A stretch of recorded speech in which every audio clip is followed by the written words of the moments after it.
नमस्कार प्यारे विद्यार्थियों, स्वागत है आपका किसान जेट क्लासेस के ऐप पर। ओके, अपन पढ़ रहे थे एग्रोनॉमी में कौन सा चना, चने में पार्ट ए अपना हो गया था, तो पार्ट बी। ठीक है, पार्ट बी में अपन क्या पढ़ेंगे? देखो आज जलवायु, क्या पढ़ेंगे? जलवायु। ठीक है, तो चने के लिए जलवायु कैसी रहनी चाहिए? ठंडी एवं शुष्क। कैसी जलवायु रहनी चाहिए? ठंडी एवं शुष्क जलवायु। ठीक है, चना पाले के प्रति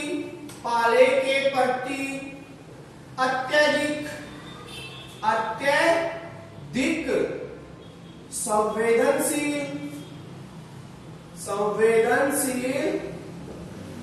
पुष्पन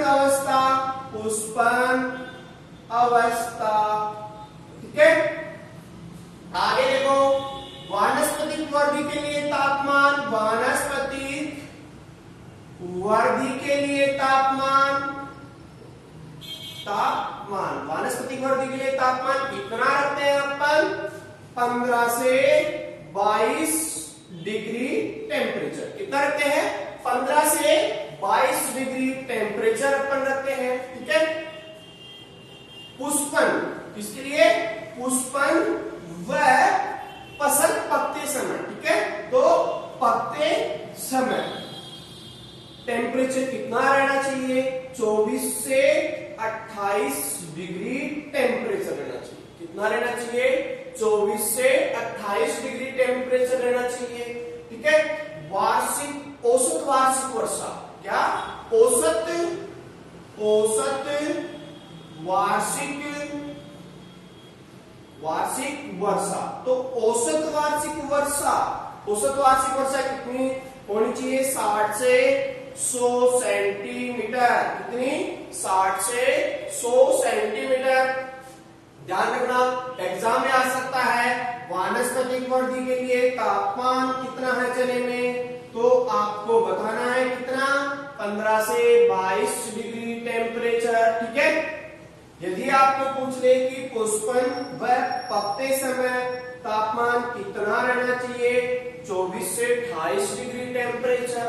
ठीक है, आगे देखो, आगे अपन पढ़ेंगे इसकी बीज दर।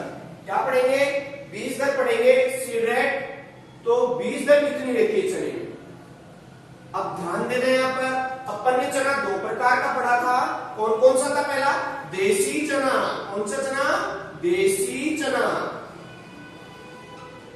देसी चने में जो बीज दर अपन जो लेते हैं वो कितनी लेते हैं? 60 से 80 केजी प्रति हेक्टर। कितनी लेते हैं? 60 से 80 केजी प्रति हेक्टर। ठीक है, आगे अपन देखते हैं काबुली चना। कौन सा चना? काबुली चना। काबुली चने में सीड रेट कितनी लेते हैं अपन? 80 से 100 केजी प्रति हेक्टर। कितनी लेते हैं? 80 से 100 केजी प्रति हेक्टर। ध्यान रखना, जो विस्तारी जो मूंगफली होती है, मूंगफली, ठीक है, उसमें भी अपनी सीड रेट कितनी रहती है? 60 से 80 केजी प्रति हेक्टर। और जो झुमका किस्म की जो किस्म होती है उनके लिए अपनी जो सीड रेट होती है वो कितनी रहती है? 80 से 100 केजी प्रति हेक्टर। तो ध्यान दे, देसी चना और काबुली चना, ठीक है, और विस्तारी मूंगफली और काबुली चना और झुमका मूंगफली, इनकी सीड रेट सबकी दोनों की समान है। ध्यान देना। आगे अपन बात करते हैं स्पेसिंग की। ठीक है, कि अंतर कितना रखते हैं अपन? तो देखो स्पेसिंग कितना रखते हैं? स्पेसिंग कितना रखते हैं? अंतर। अब ध्यान देना, यहां पर भी अपने को देसी चना, क्या? देसी चना में कितना रखते हैं अपन डिस्टेंस? तो कितना रखेंगे अपन? 30 × 10 सेंटीमीटर। कितना रखेंगे? 30 × 10 सेंटीमीटर। अब आगे अपन बात करते हैं काबुली चना। ठीक है, तो काबुली चना काबुली चना में अपन कितना रखेंगे, 45 से इंटू 15 सेंटीमीटर, कितना 45 इंटू 15 सेंटीमीटर। तो आप एक बार इसको नोट कर लीजिए, ठीक है, या स्क्रीनशॉट ले लो, ठीक है। तो आगे देखिए अपन क्या पढ़ेंगे, तो आगे टॉपिक डाला बीज की गहराई। टॉपिक क्या है, बीज की गहराई, ठीक है। तो बीज की गहराई अपन कितने लेंगे, बीज की गहराई कितनी लेंगे अपन, सिंचित क्षेत्रों में, इसमें सिंचित क्षेत्र में, तो सिंचित क्षेत्र में बीज की गहराई कितनी है, 5 से 7 सेंटीमीटर, कितनी 5 से 7 सेंटीमीटर अपन लेंगे। असिंचित क्षेत्रों में, असिंचित क्षेत्र में, असिंचित क्षेत्र में बीज की गहराई कितनी लेंगे अपन, 7 से 10 सेंटीमीटर, कितने लेंगे, 7 से 10 सेंटीमीटर अपन लेंगे गहराई, ठीक है। और सूक्ष्म भूमि खेती, ठीक है, सूक्ष्म भूमि वाले क्षेत्रों में अपन कितने लेंगे, 10 से 12 सेंटीमीटर अपन लेंगे, कितने लेंगे, 10 से 12 सेंटीमीटर अपन लेंगे। इसके बाद में अपन आगे देखते हैं बुआई का समय, क्या, बुआई का समय, ध्यान से देखना, इसकी बुआई अपन कब करते हैं, चने की बुआई का समय, बुआई का समय। तो सिंचित क्षेत्र में अपन जो बुआई करते हैं वो अपन कब करते हैं, सिंचित क्षेत्र में मध्यम अक्टूबर से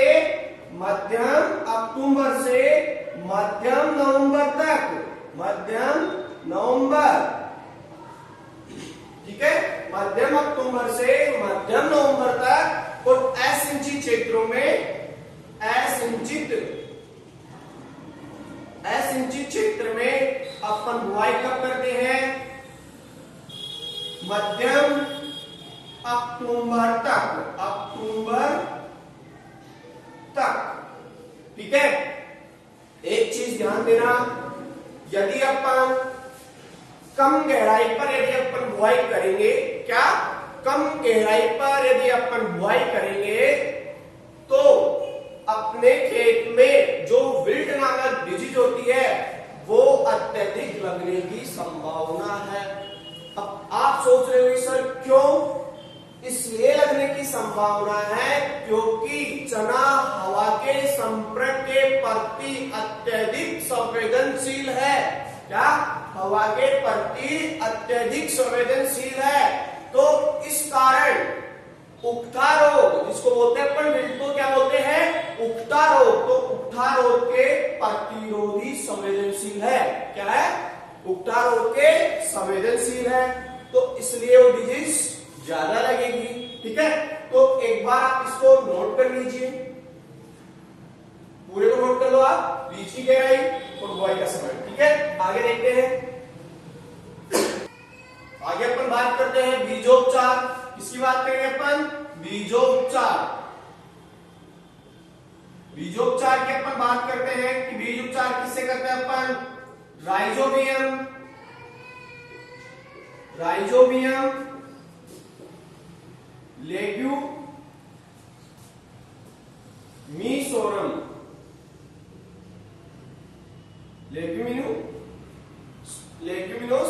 लेग्यूमिनोसोरम, ध्यान देना, लेग्यूमिनोसोरम, ठीक है। आगे अपन बात करेंगे इसकी खाद उर्वरक की, खाद और पूरक।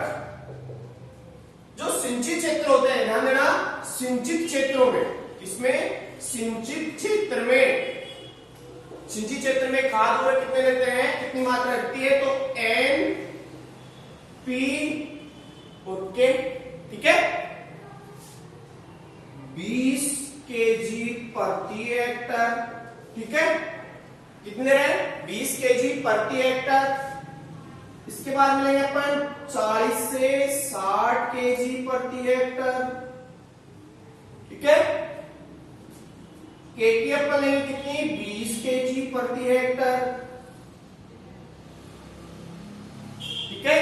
ये क्या है, नाइट्रोजन की मात्रा अपन कितनी ले रहे हैं, 20 केजी प्रति हेक्टर, फास्फोरस की मात्रा अपन कितनी ले रहे हैं, 40 से 60 केजी प्रति हेक्टर, और जो पोटेशियम है उसकी मात्रा कितनी लेंगे, 20 केजी प्रति हेक्टर, ठीक है।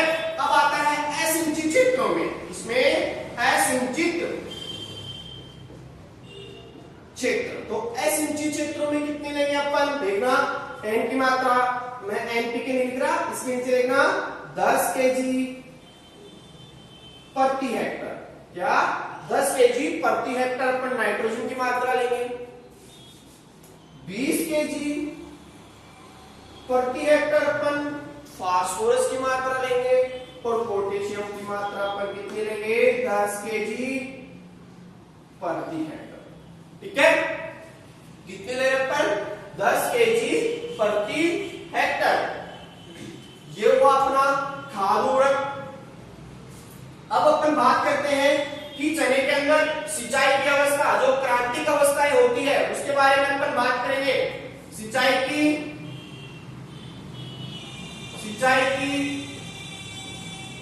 क्रांतिक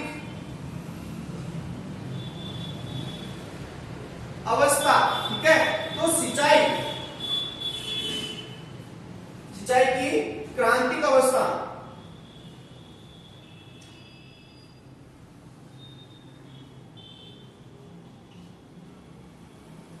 इसमें कितने लेते हैं क्रांतिक अवस्थाएं चने में, तो चने में जो क्रांतिक अवस्थाएं लेते हैं वो होती है 2, कितनी होती है, 2। पहली होती है पुष्पन से पूर्व, पुष्पन से पूर्व, ठीक है, पुष्पन से पूर्व, तो पुष्पन से पूर्व पर कितने 40 से 45 डेज सिंचाई करेंगे। एक होती है अपनी कौन सी, फलियां बनते समय, फलियां बनते समय, तो फलियां बनते समय अपन सिंचाई करेंगे 50 से 55 डेज, कितने 50 से 55 डेज। ध्यान देना, यदि आपके पास एक ही सिंचाई उपलब्ध हो तो आप फलियां बनते समय आप चने में सिंचाई करोगे, और कब करोगे, 60 दिन बाद अपन सिंचाई करेंगे। तो आप एक बार इसको नोट कर लीजिए, ठीक है। फिर आगे देखते हैं अपन खरपतवार के बारे में पढ़ेंगे, खरपतवार। अब अपन बात करते हैं किसके, खरपतवार की, खरपतवार की अपन बात करेंगे। खरपतवार में अपन बात क्या करेंगे, 4 से 6 सप्ताह क्रांतिक अवस्था पर,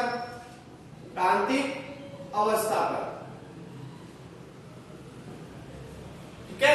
इसके अंदर अपन क्या बात करेंगे कि 4 से 6 सप्ताह क्रांतिक अवस्था पर खरपतवार दिखते हैं। उसके बाद में क्या होते हैं, इसके लिए खरपतवारों के लिए अपन क्या प्रयोग करेंगे, इसमें जो चौड़ी पत्ती वाले खरपतवार होते हैं, क्या चौड़ी पत्ती वाले खरपतवार के लिए, चौड़ी पत्ती वाले खरपतवार, ठीक है। चौड़ी पत्ती वाले खरपतवार के लिए अपन किस दवा का प्रयोग करेंगे, तो बेसालीन 1 केजी प्रति हेक्टर पीपीआई अवस्था पर, ठीक है। आगे देखना, जो अपन इसकी जो कटाई करेंगे वो अपन कब करेंगे, कटाई कब करेंगे, जब चने की पत्तियां झड़ने लग जाए,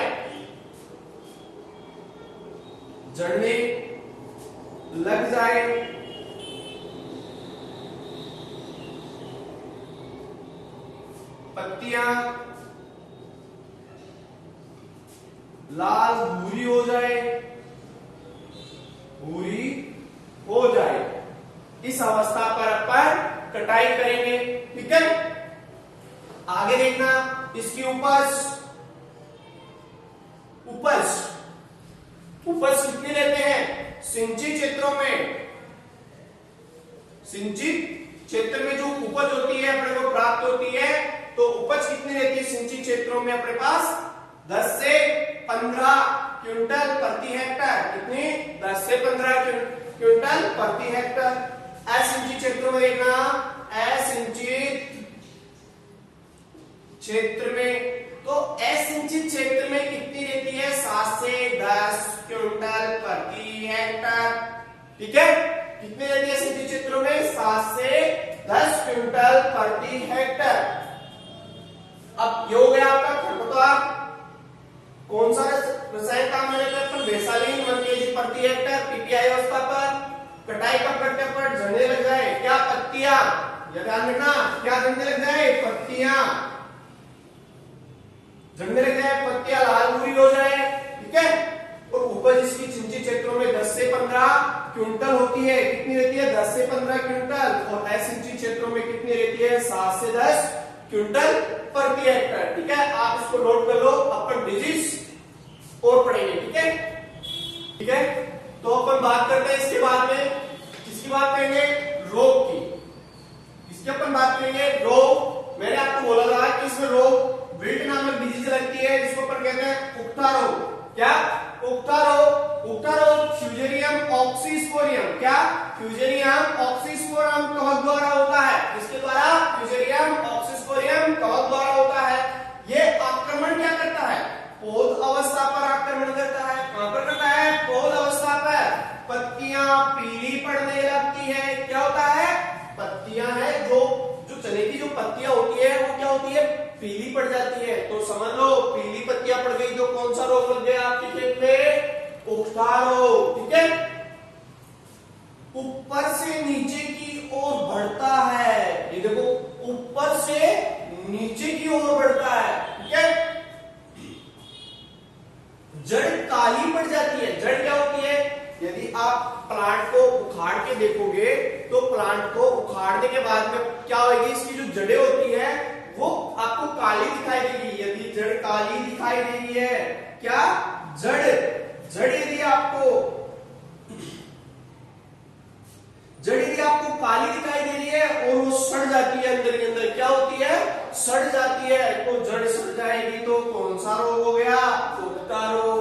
ठीक है, इसके नियंत्रण के लिए देखो अपन को बेनलेट नामक व थायराइड के 1:1 मिश्रण में बीजोपचार करें। ठीक है, क्या करें? बेनलेट व थायराइड के 1:1 मिश्रण में बीजोपचार करें। कितना डालें?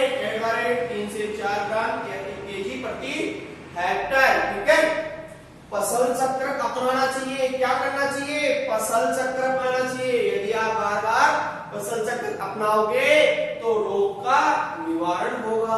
ठीक है, फसल की देरी से वह उथली बुआई नहीं करनी चाहिए। ठीक है, तो फसल की देरी से या उथली बुआई नहीं करनी चाहिए।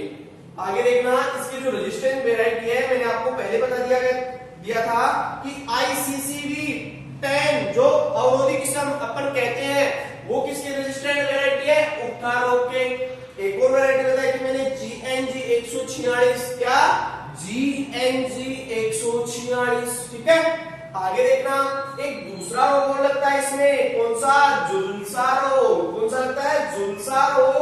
एस्कोकाइटम ब्लाइट और रोगकारक है इसका एस्कोकाइटा रेबी कवक के द्वारा। कौन से कवक के द्वारा?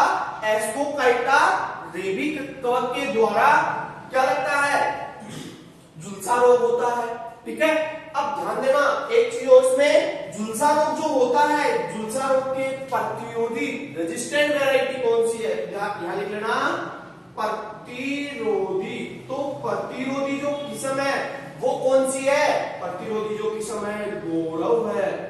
याद रखना, क्वेश्चन आ सकता है झुलसा रोग के प्रतिरोधी किस्म कौन सी है? तो गौरव है। ठीक है, अपन। ठीक है, ठीक है। अपन बात करेंगे आगे किसकी, कीट की। किसकी बात करेंगे अपन, कीट की। कीट इसमें कौन सा लगता है, फली छेदक। कौन सा लगता है, फली छेदक। इसका जो वैज्ञानिक नाम है वो क्या है, हेलिकोवर्पा आर्मीजेरा। ठीक है, क्या है, हेलिकोवर्पा आर्मीजेरा। ये किस कुल में आता है, कुल कौन सा है इसका, नोक्टिविडी। नोक्टिविडी को इसका कुल है। यदि इसका गण भी आपको पूछ ले कि गण कौन सा है, तो यह है लेपिडोप्टेरा।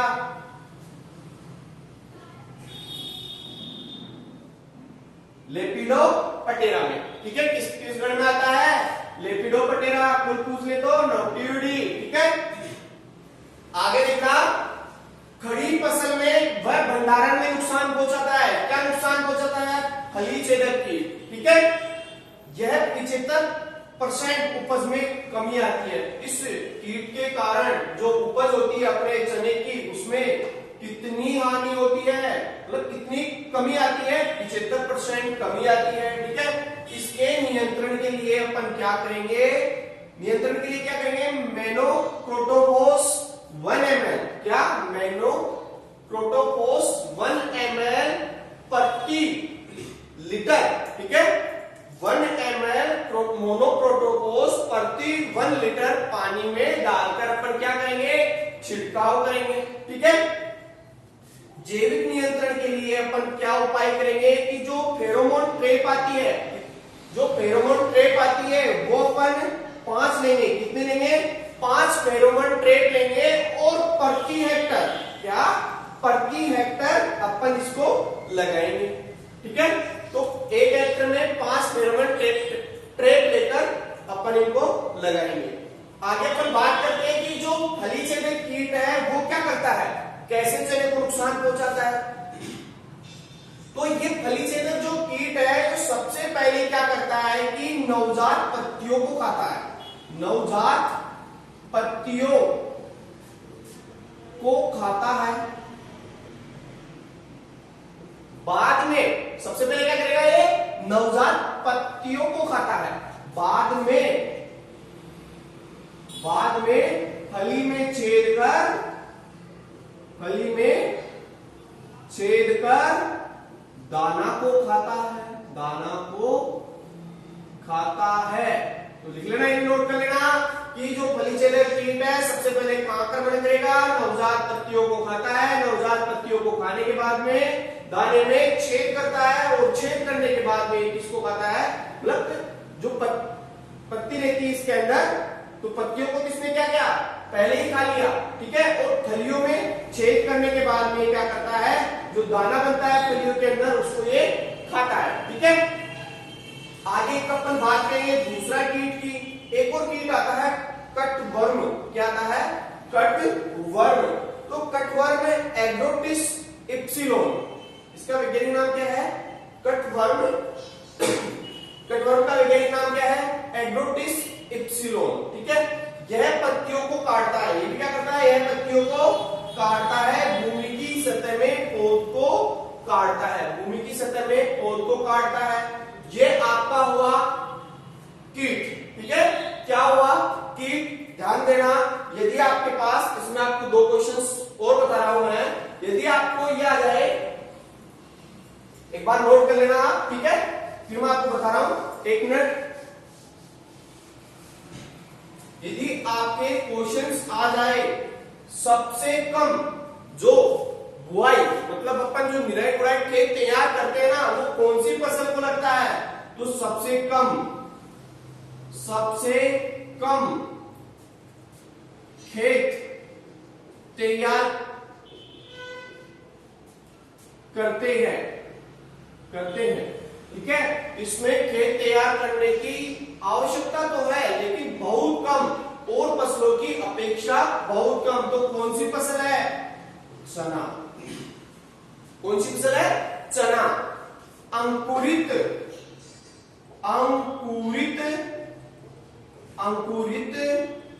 चना। अंकुरित चना में विटामिन